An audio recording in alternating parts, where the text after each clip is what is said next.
আমি নিয়ে চলে এসেছি তোমাদের সামনে আরেকটি ভিডিও। আজকে আমরা ক্লাস 10-এর 5 পাতার 5-এর অঙ্কটা বোঝাবো। এখানে কি বলেছে, স্রোতের বেগ ঘন্টায় 2 কিলোমিটার হলে রতন মাঝি স্রোতের অনুকূলে 21 কিমি গিয়ে ওই দূরত্বে ফিরে আসতে 10 ঘন্টা সময় লাগে। চলো অঙ্কটা করা যাক। অঙ্কটা করিস আমি দেখো। তাহলে মোট দূরত্ব কত? মোট দূরত্ব হলো 21 কিমি। তাহলে নৌকার গতিবেগে ধরে নিতে হবে x কিমি পার ঘন্টা। তাহলে স্রোতের গতিবেগ কত বলেছে? 2 কিলোমিটার পার ঘন্টা। এবার ওই অনুকূলে নৌকার গতিবেগ, অনুকূলে নৌকার গতিবেগ বাড়ে, অনুকূলে গেলে বাড়বে, যেমন x প্লাস 2 কিমি পার ঘন্টা। আর প্রতিকূলে কিন্তু নৌকার গতিবেগ কমবে, মানে x মাইনাস 2 কিমি পার ঘন্টা। এবার শর্তানুসারে x 21 by x plus 2 plus 21 by x minus 2 equal to 10। মানে দূরত্ব কত আছে? দূরত্ব আছে 21 আর গতিবেগ কত আছে? গতিবেগ x প্লাস 2। এভাবে এটা পেয়েছি। এবার ইজিক্যাল টু 10। এবার 21, এবার এই দুটোকে লসাগু করলাম, লসাগু করে x প্লাস 2 আর x মাইনাস 2 হলো। এবার একুশকে একবার x প্লাস 2 x মাইনাস 2 এর সাথে গুণ, একবার 21কে x প্লাস 2 এর সঙ্গে গুণ, ইজিক্যাল টু 10।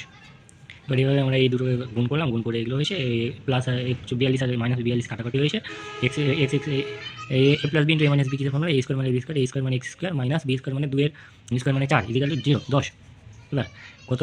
কোনাকুনি গুণ 21x, প্রথমে এই কোনাটা বড় বলে এই কোনা নিতে হবে, 10x square minus 10 4 10 40 equal to 21 আর 21 42x, আর 10 নিচে কিছু না, মানে 1 একে আর 42কে 42x, 42টা দিকে নিয়ে এলে পরে কী হবে? x 10x square minus 42x minus 40 equal to 0।